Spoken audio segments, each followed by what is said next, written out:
sungguh-sungguh berdoa. Yang jelas arahnya dunia sesuai dengan kitab Wahyu, secupak sedinar, kan gitu Jonas. Ya Pak. Itu menunjukkan terjadi namanya krisis pangan.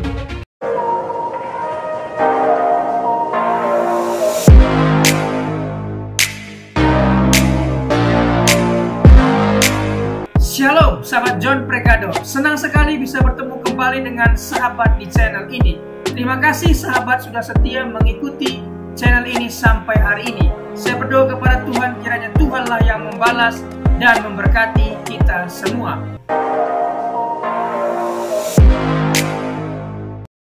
Ya, sudah bergabung bersama-sama dengan kita Pak Daud Tony. Shalom, selamat malam Pak Daud. Malam Jonas. Apa kabar Pak Daud? Pak? Iya, Pak. di Jakarta biasa macet. Iya Pak Ada Daud. di mobil. Iya Pak, tidak apa-apa Pak. Gimana perkembangannya Jonas? Baik Pak, semuanya Pak aman dan dalam perlindungan Tuhan. Iya. Gimana perkembangannya Jonas? Semuanya oke Pak, aman terkendali dan kita tetap berdoa, proyek doa Pak sampai akhir tahun untuk Indonesia Pak. Iya, supaya tahun depan Tuhan pulihkan Indonesia dan melewati resesi ekonomi dengan baik. Amin. Karena hanya kekuatan Tuhan yang bisa menolong kita Jonas. Amin Pak Daud. Gimana Jonas? Setuju Pak, kita harus bersama-sama bersatu hati berdoa Pak. Ya, bersatu hati berdoa Jonas. Karena kita tidak tahu keadaan dunia akan seperti apa, tapi orang yang sungguh-sungguh berdoa. Yang jelas arahnya dunia sesuai dengan kitab Wahyu, secupak sedinar, kan gitu Jonas. Ya Pak. Itu menunjukkan terjadi namanya krisis pangan. Krisis pangan. Tapi krisis pangan ini masih lama Jonas. Masih kira-kira ya 7-8 tahun ke atas. Ya, dan gandum itu ada di Rusia itu Pak ya, dan Ukraina Pak ya. Ukraina Pak ya. Gimana Jonas? Iya, tapi untuk ketahanan pangan Indonesia aman Pak ya? Indonesia selalu aman Jonas. Kalau untuk masalah makan, sebabnya apa? Tanah kita subur Jonas. Betul. Bagaimana pendapat saya Jonas? Betul Pak, bahkan tanah di pantai pun bisa tumbuh di Indonesia Pak. Iya, tapi saya senang sekali lahir dan besar dan saya berharap mati juga di Indonesia. Jadi kita mesti bersyukur Pak ya, dimanapun kita lahir percaya bahwa Tuhan punya rencana atas hidup kita. Dan lahir, besar, tua, dan mati di mana? Di Indonesia. Hidup dan mati Indonesia, itu Jonas. Ya, dan lebih penting bisa naik ke surga bersama Tuhan Yesus. Iya. Yang jelas kita percaya bahwa Tuhan selalu buka berkat. Mau tanya apa Jonas? Iya, seperti Elia ya Pak ya. Orang biasa tetapi doanya luar biasa. Dia orang biasa tapi dia sungguh-sungguh berdoa. Dan mujizat terjadi. Gimana Jonas? Betul Pak Daud. Ini ada pesan-pesan apa Pak? Ini kan sudah mendekati akhir tahun 2025 Pak. Sebentar lagi Pak. Yang jelas kita harus nikmati Jonas. Bersyukur apa yang Tuhan berikan. Karena tahun depan sekalipun berat, kita sudah berdoa, kita percaya tahun depan Indonesia melewati resesi dengan baik. Ya, Selamat lolos dan tertolong untuk Indonesia karena kita sudah berdoa. Kita ya. harus seperti Elia, doa besar rasanya, doa sungguh-sungguh dan jawab. Amin. Gimana Jonas? Betul Pak. Dan yang juga akhir tahun ini bulan Desember kita bisa merayakan Natal dengan penuh sukacita. Semua dinikmati dan kita bersyukur Jonas. Betul Pak. Jadi Pak Daud, Amin. dimanapun kita lahir, tentu Tuhan punya rencana ya Pak ya. Saat kita lahir, disitulah Tuhan sudah tahu apa yang terbaik untuk kita. Amin. Bahkan sebelum lahir Tuhan udah tahu Jonas. Tuhan sudah tahu semuanya Pak ya. Amin Jonas. Ya Pak Daud. Betul Pak. Betul sekali Kita Pak Daud. percaya bahwa pasti Tuhan buka jalan. Amin. Amin. Amin Pak Gimana Daud. Jonas? Pasti Betul Tuhan sekali, buka Pak. apa? Buka jalan. Nggak perlu stres Dia Pak ya. buka jalan saat tiada jalan, kan gitu. Betul. Jadi nggak perlu stres Pak ya dalam hidup itu. Iya. Tahu enggak, kalau kita dipanggil bos, harus kita ingat Apa Pak? bekas orang stres. Gimana Jonas? Bos itu singkatan bekas orang stres. Kan kalau kita jadi bos, mikirkan gaji anak buah tiap bulan, ngatur perusahaan, memanage, kan ada tingkat stresnya Jonas. Mikirin bunga. Mikirkan kalau utang itu bunga, global semuanya Jonas. Maka kalau kita dipanggil bos, harus sadar dan kita paham bekas orang apa? Stres. Karena kita hampir jadi bos itu banyak stres ya Kak Jonas. Bener Pak. Bener. Belum tentu tidurnya itu enak. Belum tentu. Lebih enak pegawai kan Jonas, terima gaji, makan tidur, kerja rutinitas kan gitu. Nggak mikirin bayar karyawan. Betul Jonas. Gimana pendapat saya Jonas? Yang penting hidup bersyukur ya Pak. Iya, semua dinikmati dan bersyukur. Ya, harus bisa menikmati hidup. Anugerah Tuhan besar. Gimana Jonas? Betul Pak Daud. Kita nikmati apa yang Tuhan berikan. Amin. Iya, ini saya di jalan di mobil nih Jonas. Tanya jawab Pak ya. Langsung tanya jawab Pak ya. Ya, oke. Oke, yang pertama. Ya, silakan. Bu Lina dari Bangka. Dia bilang saya sakit depresi. Silakan Pak. Mau tanya apa Pak? Saya sakit depresi. Saya sakit depresi Pak. Udah berapa Gimana? tahun ini? Sakit depresi. Sakit depresi sama asma.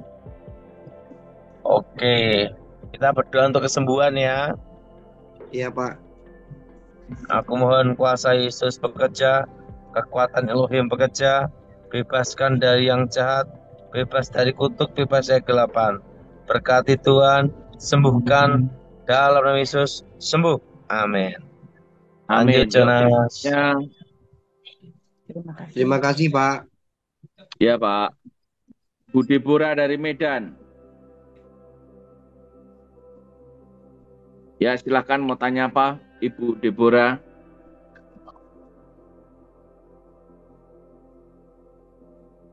Nah, mana ini? Gak di spotlight. Shalom Bu Deborah. Oke, lanjut berikutnya. Pak Tony, Bandung. Malam Pak. Ini Mau tanya Pak Pak Daud Kami. nanya. Ini anak saya dan saya apa masih ada penghalang berkat atau gimana? Terus anak saya juga punya gangguan alergi hawa dingin, minta didoain Pak Daud.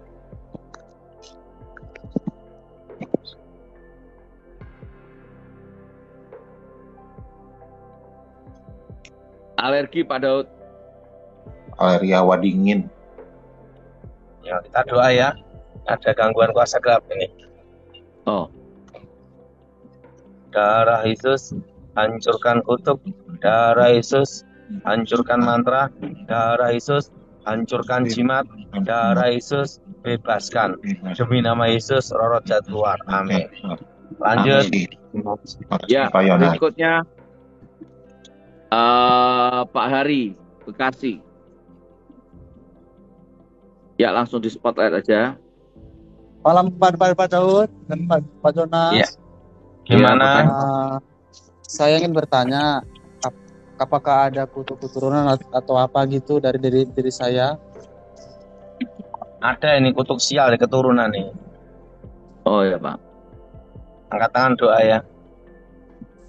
Darah Yesus, hancurkan kutuk. Darah Yesus, hancurkan mantra. Darah Yesus, bebaskan. Demi nama Yesus, roh jahat keluar. Amin. Amin. Ya, berikutnya Bu Esther Bati. Terima kasih Pak Daud.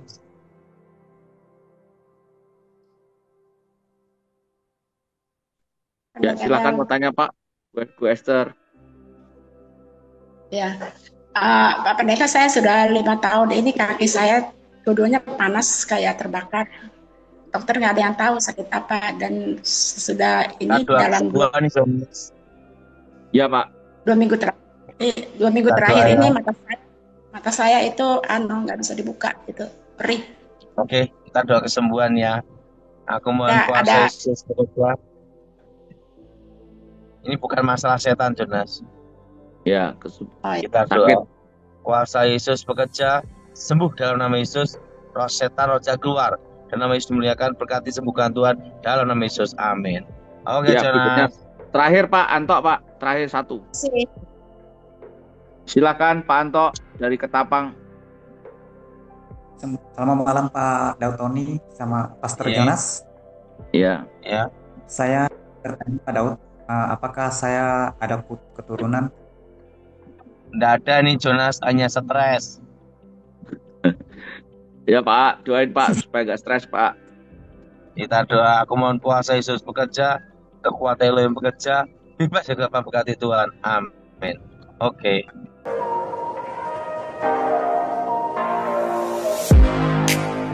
Terima kasih sahabat sudah menyaksikan tayangan kami hari ini. Saya percaya kita pasti diberkati. Apabila kita diberkati dengan tayangan hari ini, marilah kita dengan murah hati share video ini kepada teman-teman kita yang lain agar mereka juga diberkati. Firman Tuhan mengatakan, diberkati untuk memberkati, sehingga nama Tuhan dipermuliakan dan namanya diagungkan. Sahabat, banyak sekali pelajaran yang kita bisa ambil dari tayangan hari ini. Marilah catat poin-poin yang telah disampaikan, kita simpan dalam hati dan kita aplikasikan dalam kehidupan sehari-hari. Setiap kita pasti akan bertemu di yang namanya masalah. Kita tidak perlu undang masalah, tetapi dia sendiri akan menghampiri kita dengan maksud menguji iman kita, apakah kita tahan uji dan tetap mengandalkan Tuhan atau tidak. Tetapi apabila kita menang atas masalah itu, maka kita juga akan mendapat pujian dari Sang Pencipta. Karena kita tahan uji dan terus mengandalkan Tuhan, tidak hanya dapat pujian, dapat mahkota juga. Mahkota abadi karena kita setia dan tetap kuat dalam Tuhan.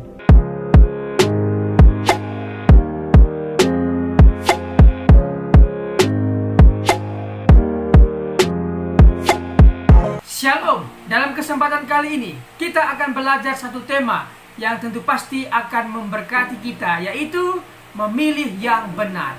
Orang percaya pasti memilih yang benar, memilih kegiatan pekerjaan yang benar yang menguntungkan dirinya di masa depan. Apabila hari libur, apakah yang akan kita lakukan? Apakah kita bermain game sepanjang hari dan membuka aplikasi main game sepanjang hari? Apakah itu yang akan kita lakukan? Orang percaya pasti menggunakan waktu yang sangat bijak. Bisa belajar, bisa beristirahat, dan juga bisa membantu orang tua. Jadi sekali lagi, orang percaya pasti menggunakan waktu sebaik-baiknya. Dia belajar, dia juga beristirahat, dan dia juga membantu orang tua, membantu orang-orang di sekitarnya. Sekali lagi, orang percaya pasti memilih yang benar. Ingat, 3B. Yang pertama adalah belajar, bekerja, dan beribadah. Ingat hal ini, ingatlah selalu belajar, ingatlah selalu bekerja, dan beribadah kepada Tuhan kita, Yesus Kristus. Sekali lagi kita akan belajar tentang tema memilih yang benar. Kita belajar dari tokoh satu Perjanjian Lama, satunya Perjanjian Baru. Kita mulai saja belajar dari tokoh Perjanjian Lama, yaitu Nuh. Kita akan belajar dari seorang tokoh yang bernama Nuh. Hal-hal apa yang akan kita pelajari? Mari kita dalami. Kejadian 6 sampai 10. Tetapi kita fokus di Kejadian 6 ayat 5 sampai 8. Mari kita baca firman Tuhan. Ketika dilihat Tuhan bahwa kejahatan manusia besar di bumi dan bahwa segala kecenderungan hatinya selalu membuahkan kejahatan semata-mata, maka menyesallah Tuhan bahwa ia telah menjadikan manusia di bumi dan hal itu memilukan hatinya. Berfirmanlah Tuhan, aku akan menghapuskan manusia yang telah kuciptakan itu dari muka bumi, baik manusia maupun hewan dan binatang-binatang melata dan burung-burung di udara, sebab aku menyesal bahwa aku telah menjadikan mereka. Tetapi Nuh mendapat kasih karunia di mata Tuhan. Mari kita pelan-pelan mempelajari ayat ini. Pertama, ketika dilihat Tuhan dari sorga, Tuhan melihat ke bumi, dan dia melihat dan mendapati kejahatan manusia besar di bumi, dan bahwa segala kecenderungan hati manusia selalu membuahkan kejahatan semata-mata. Di sini kita tahu bahwa alasan Tuhan marah itu karena ulah manusia. Kita lihat ulah manusia ini mengakibatkan hal apa saja. Pertama, Tuhan menyesal ya karena ulah manusia itu, sehingga lingkungan sekitar, yaitu hewan, binatang-binatang juga mendapat hukuman dari Tuhan.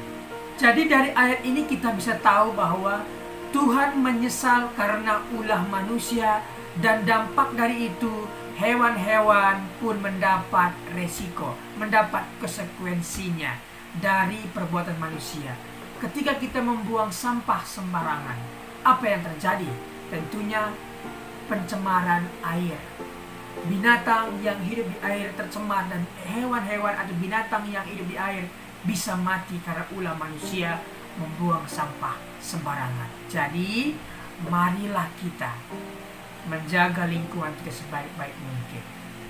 Baca ayat 7 ya. Berfirmanlah Tuhan, aku akan menghapuskan manusia yang telah kuciptakan itu dari muka bumi, baik manusia maupun hewan, dan binatang-binatang melata, dan burung-burung di udara, sebab aku menyesal bahwa aku telah menjadikan mereka. Tuhan menyesal karena manusia, karena itu hewan pun kena dampaknya. Tetapi Nuh mendapat kasih karunia. Mengapa Nuh mendapat kasih karunia? Mari kita dalami. Siapa Nuh? Nuh adalah orang yang benar di mata Tuhan. Ingat, orang benar belum tentu benar di mata Tuhan. Tetapi orang yang dibenarkan Tuhan, yang sudah diampuni Tuhan, dimaafkan Tuhan, dihapuskan Tuhan dosanya, dibenarkan oleh Tuhan karena dia percaya, dan saya percaya kepada Tuhan dan kemudian saya dibenarkan, maka orang benar ini mestinya melakukan hal-hal yang benar yang menyenangkan hati Tuhan. Seperti Nuh. Nuh benar di mata Tuhan dan dia mendapat kasih karunia, dan dia dibebaskan dari malapetaka kedahsyatan air bah. Oke, kita belajar lebih dalam lagi. Tidak mau terpengaruh oleh pikiran, perkataan, dan perbuatannya. Artinya Nuh tidak mau terpengaruh pikirannya dengan pikiran-pikiran dunia, perkataan-perkataan dunia, perbuatan-perbuatan dunia yang tidak memberikan contoh. Dia tidak mau mencemari pikirannya, perkataannya, dan perbuatannya. Kita tahu bahwa sebuah kapal tidak akan tenggelam dengan air yang di sekitarnya. Akan tetapi kapal itu akan tenggelam apabila air yang di sekitarnya sudah masuk ke dalam. Artinya, kita tidak akan bisa terpengaruh apabila kita tidak mengizinkan perkataan-perkataan orang masuk ke dalam pikiran kita. Jadi pikiran kita ini adalah sebuah aset, sebuah properti yang sangat berharga. Jangan kita mau dikotori, dirusak properti kita oleh perkataan-perkataan orang. Jangan sekali-kali mengizinkan hal itu masuk ke alam pikiran kita. Tetapi mari kita pikirkan yang ada di atas, yang di sorga, yang indah, yang mulia. Itulah yang dilakukan oleh Nuh, sehingga Nuh berkenan di mata Tuhan. Senantiasa hidup bergaul dan beriman kepada Allah. Orang yang sudah dibenarkan oleh Tuhan, maka senantiasa dia bergaul dan beriman kepada Tuhan. Apa yang dia lakukan, yang ada di Alkitab yang benar, perkara-perkara yang baik, itulah yang kita lakukan. Memang dalam Alkitab banyak sekali peristiwa, banyak sekali kejadian dituliskan untuk satu hal, informasi, satu hal lagi, pengajaran. Jangan kita menjadikan informasi itu dari pengajaran, tetapi carilah pengajaran yang menguatkan kita. Oke? Yang berikutnya, menjadi berkat dan contoh bagi keluarganya dalam ketaatan, kesalehan, iman, dan perbuatan baiknya. Nuh menjadi berkat dan contoh bagi keluarganya dalam ketaatan, kesalehan, iman, dan perbuatan baiknya. Jadi seorang bapa, seorang kepala rumah tangga harus mengikuti teladan yang diberikan Nuh kepada anak-anaknya, menantunya, bahkan istrinya. Inilah contoh yang memilih dengan benar. Berikutnya kita belajar dari seorang tokoh di Perjanjian Baru, yaitu Paulus. Hal apa yang akan kita pelajari? Kisah Para Rasul 9 ayat 1-6. Kita akan membaca dalam Kisah Para Rasul 9 ayat 1-2. Sementara itu, berkobar-kobar hati Saulus untuk mengancam dan membunuh murid-murid Tuhan. Ia menghadap imam besar dan meminta surat kuasa daripadanya untuk dibawa kepada majelis-majelis Yahudi di Damsyik, supaya jika ia menemukan laki-laki atau perempuan yang mengikuti jalan Tuhan, ia menangkap mereka dan membawa mereka ke Yerusalem. Siapa Paulus? Paulus memiliki doktrin yang begitu keras. Ajarannya menyakiti orang lain adalah salah. Tapi Paulus merasa benar. Ketika dia menyakiti orang lain, ketika dia menangkap pengikut Tuhan dan menjebloskan ke penjara, menganiaya, dia merasa benar akan hal itu. Tetapi sekali lagi, ajaran yang menyakiti orang lain adalah salah. Tuhan tidak pernah mengajarkan, bahkan agama-agama di dunia tidak pernah mengajarkan menyakiti orang lain adalah benar. Tidak, tetapi menyakiti orang lain adalah ajaran yang salah. Orang yang bertemu dengan kebenaran, Yesus, pasti melakukan dan memilih yang benar. Kita lihat, Saulus yang begitu bengis, begitu keras, begitu kejam, ketika bertemu dengan Tuhan Yesus, dia menjadi lunak, dia menjadi bertobat, dan dia menjadi orang yang memilih yang benar. Sekali lagi, orang yang telah bertemu dengan Tuhan Yesus pasti berubah. Jadi sahabat, apabila sahabat punya nenek, kakek, bapak, ibu, apapun itu, bawa mereka dalam doamu, doakan mereka. Ketika mereka bertemu dengan Tuhan, maka mereka akan berubah. Jadi sekali lagi, orang sekeras apapun, sebejat apapun, sebengis apapun, ketika dia bertemu dengan Tuhan, pasti lunak dan mengalami perubahan yang luar biasa. Contohnya adalah Paulus ini. Paulus memilih untuk menjadi pelayan Tuhan. Ketika dia bertemu dengan Tuhan, dia dibutakan dan dia di sana bertobat, berpuasa, kemudian dipulihkan, disembuhkan butanya, dan akhirnya dia memilih menjadi pelayan Tuhan. Memang Tuhan telah memilih dia dan menyiapkan dia menjadi penginjil luar biasa. Paulus menjadi penginjil yang luar biasa. Dari 27 kitab perjanjian baru, 13 diantaranya Pauluslah yang menulis atas ilham yang Tuhan berikan kepadanya. Jadi sahabat, orang yang telah dipilih Tuhan pasti memilih yang benar. Orang yang dibenarkan Tuhan pasti melakukan hal-hal yang benar yang tentunya menyenangkan hati Tuhan. Terima kasih sudah mengikuti pengajaran hari ini. Hari ini kita belajar dari seorang tokoh bernama Nuh dan juga Paulus. Terima kasih. Apabila ada komentar, pendapat yang berbeda dengan apa yang saya sampaikan, boleh tinggalkan komentar di bawah video ini. Terima kasih, Tuhan Yesus memberkati. Mari kita berdoa.